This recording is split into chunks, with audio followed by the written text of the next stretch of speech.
자, 리포트에서 보신 것처럼 지난해 7월 아베 전 총리 피격 테러 이후에 9개월 만에 현직 총리를 향한 테러 시도가 이어지면서 일본 열도 그야말로 충격에 빠졌습니다. 네. 관련 소식과 함께 한 주간 이슈도 살펴보도록 하겠습니다. 네, 호사카 유지 세종대 교수 허주연 변호사 새로 모셨습니다. 안녕하십니까? 안녕하세요. 예, 안녕하십니까? 네, 안녕하세요. 자, 호사카 교수님, 지금 보면은 이제 뭐 잡혀 있고 테러범의 정체, 범행 동기 이런 게 좀 나온 게 있습니까? 예, 지금 뭐 수사 중이고 네. 일단 효고현에 사는 네네.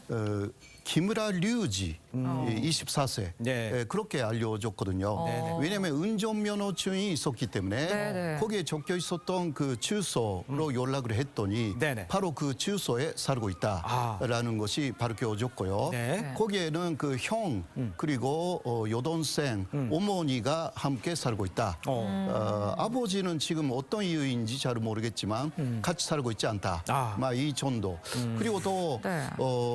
일단 묵비권을 쓰고 있어가지고요. 그렇습니까? 예. 변호사가 어명 이야기를 하겠다. 그런 상황이기 때문에 본인 입에서는 뭔가 나온 것은 사실 없습니다. 아직까지는 없고. 예, 그러나 주변에서는 그 아는 사람이다. 그 중학교 때 친구였다라든가 그런 이야기가 많이 들어와 있어가지고요. 예. 네, 그러한 그 이야기들이 지금 그 뉴스에 많이 나왔습니다. 상당히 조용한 사람이고 도서관에 사는 사람이었다. 네네. 예, 그래서 이번 사건을 일으킬 만한 그러한 그 사상적인 배경이라든가 이런 것은 아직까지는 확인되어 있지 않습니다. 아, 이 그렇군요. 폭발물에 대해서도 좀 궁금한데요. 예. 폭발물이 떨어진 장소가 기시다 총리의 바로 1m 옆이었다고 합니다. 네. 다행히 폭발물이 좀 터지진 않았고 10초 후에 터지면서 참사를 면할 수 있었는데 이 폭탄이 좀 어떻게 만들어진 거죠? 사제 이거는 사제 폭탄으로 만들 수가 있다라는 파이프 폭탄 그런 식으로 이야기가 되어 있고요. 예. 그리고 10초 후에 터졌다라고 하는데 네. 이게 정확한 뉴스는 일단 던진 다음에 52초 후였습니다. 아, 그렇습니까? 예, 던진 조금 다음에, 그 시간이 길었죠. 그렇네요. 그래서 일본에서 나온 이유는 이것은 그 실패작이다라는 이야기가 많이 나와 있습니다. 예. 잔을 만들면 3, 4초 후에 네네네. 터뜨릴 수도 있는데 예. 그러니까 이것은 뭐 프로라기보다 뭐 외로운 늑대의 가능성이 있다. 예. 막 이런 뉴스가 나와 있습니다. 저희가 이제 화면 장면을 봤습니다만 그 한 어부가 이제 제압하는 장면을 먼저 맞습니다. 제압하는 장면이 예. 나왔어요. 그렇기 때문에 경호원들 뭐했냐, 경호가 제대로 되고 있냐 이런 지적들 나오고 있는데 뭐 일본에서 반응이 어떻게 나오고 있습니까? 예, 일본에서도 처음은 그랬는데요. 네네네. 그래서 경호원들이 이번에는 그 철저한 경호를 했다.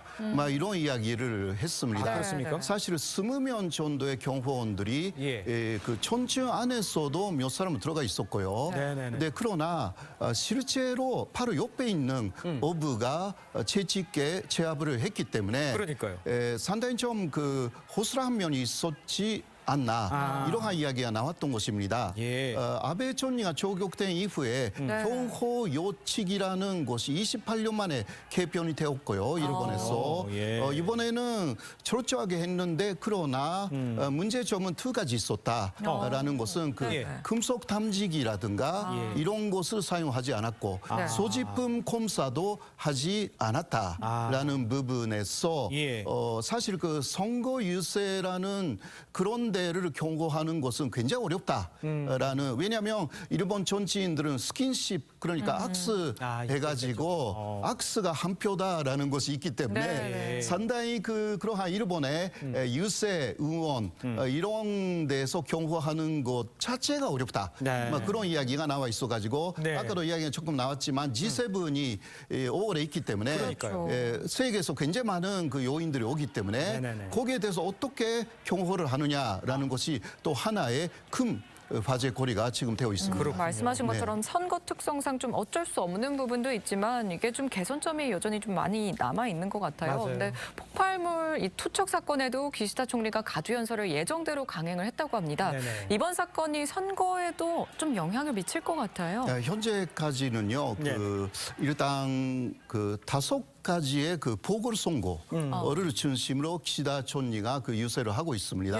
근데 그 5가지쯤 그 4군데에서 접전입니다. 그러니까 자민당, 예. 여당하고 야당이 접전. 예. 근데 이번에 사건이 자민당에 약간 유리하게 돌아갈 것이 아닌가 네네. 이러한 이야기가 있지만 그러나 지금 그 자민당 자체가 민생을 잘 챙기지 못하고 있습니다. 네네. 그러니까 여당에 대한 그 일본 내 불만이 대단히 많습니다. 예. 그런 부분에서 어떻게 영향을 미칠지는 사실 지켜봐야 아는 그렇겠죠. 부분이라고 할 수가 있습니다. 예. 26일에 예. 보궐선거가 26일에 23일입니다. 네. 23일. 예.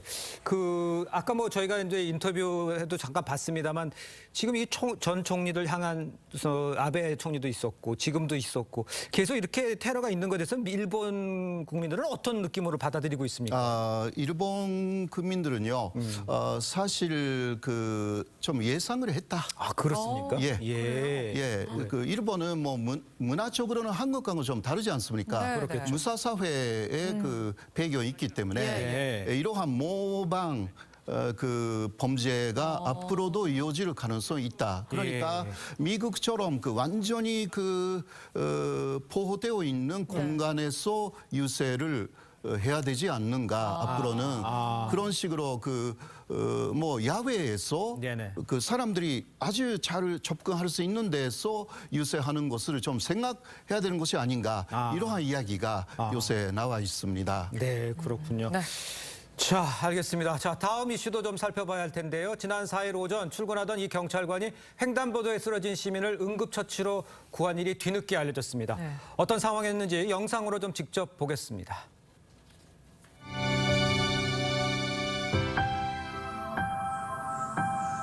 횡단보도상에 이제 인파가 몰려 있는 거를 발견하고 의아하게 생각을 했거든요. 근데 점점 이제 차가 가까워지면서 보니까 이제 한 분이 쓰러져 계시더라고요. 어깨를 두드리면서 선생님 이렇게 계속 깨우려고 했거든요, 의식을. 안 되겠다 싶어서 10번 가까이 이제 심폐소생술을 실시를 하고 욱 하면서 이제 소리 내면서 반응을 하시더라고요.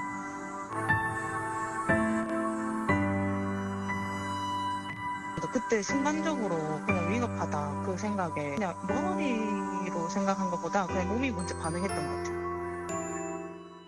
자, 시민을 구하고 교통 정리까지 아주 인상이 깊었습니다. 어떤 상황이었는지 좀 변호사님 설명을 좀 해주시죠. 참 너무나 따뜻한 사연이 아닌가 싶은데 이 사연 속의 경찰관은요, 울산 남부서에서 근무하는 김혜진 순경이라는 사람입니다. 네. 지난 4일 아침 7시쯤 업무 중이 아니라 출근길이었어요. 그런데 네. 이 시민들이 막 몰려 있으니까 무슨 일인가 싶어서 봤더니 시민들 사이로 쓰러진 여성이 보였다는 겁니다. 망설임 없이 차를 갓길에 대고 그 여성에게로 다가갔는데 이 여성이 횡단보도를 지나가다가 갑자기 쓰러진 상태였다고 해요.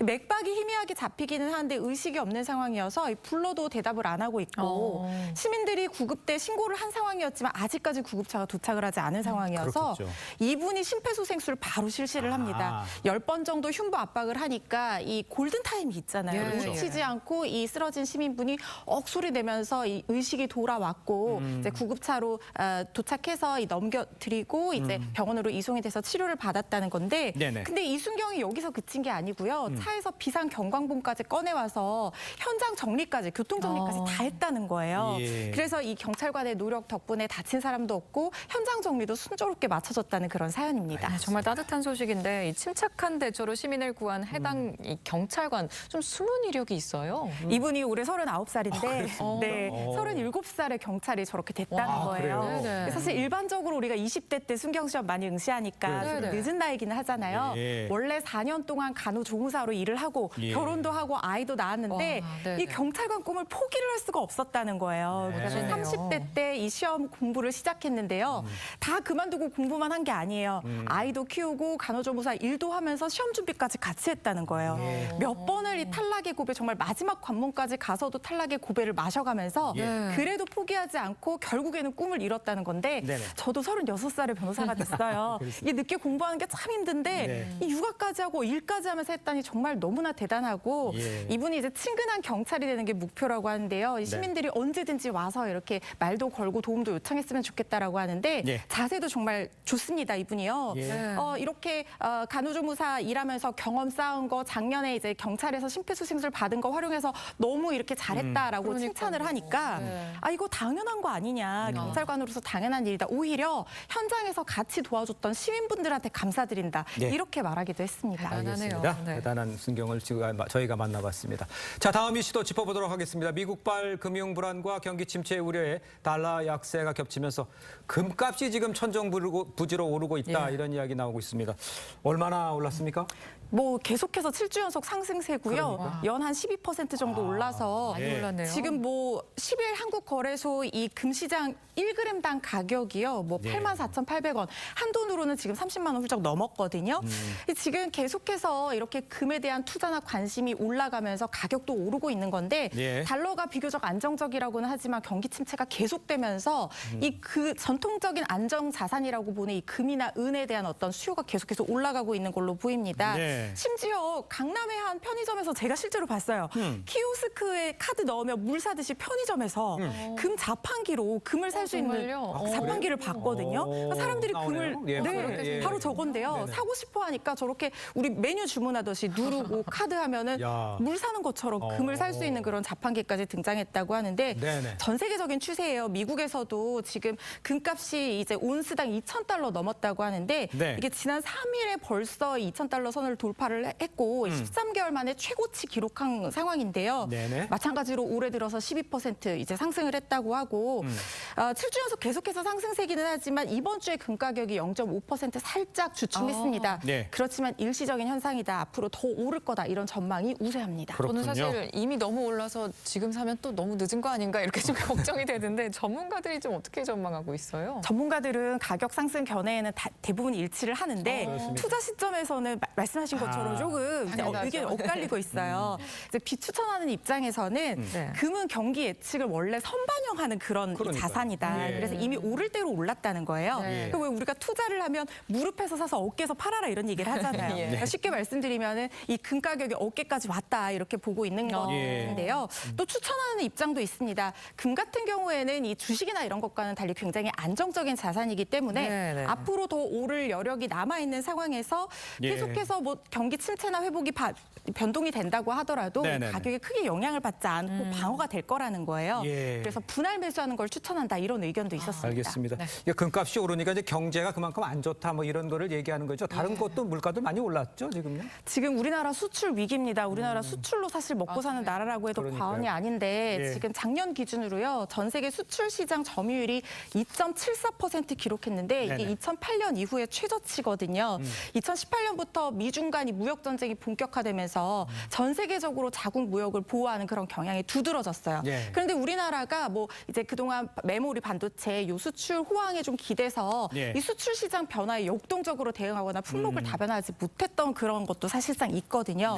그래서 지금 이게 문제가 되고 있고 앞으로 세계에서도 계속해서 보호무역주의가 강화될 예정이기 때문에 우리나라도 좀 업종 변화에 주력하고 또 과감하게 세제도 개편을 하고 혜택도 주고 보조금 지원도 해야 된다 이런 의견들이 나오고 있습니다. 알겠습니다.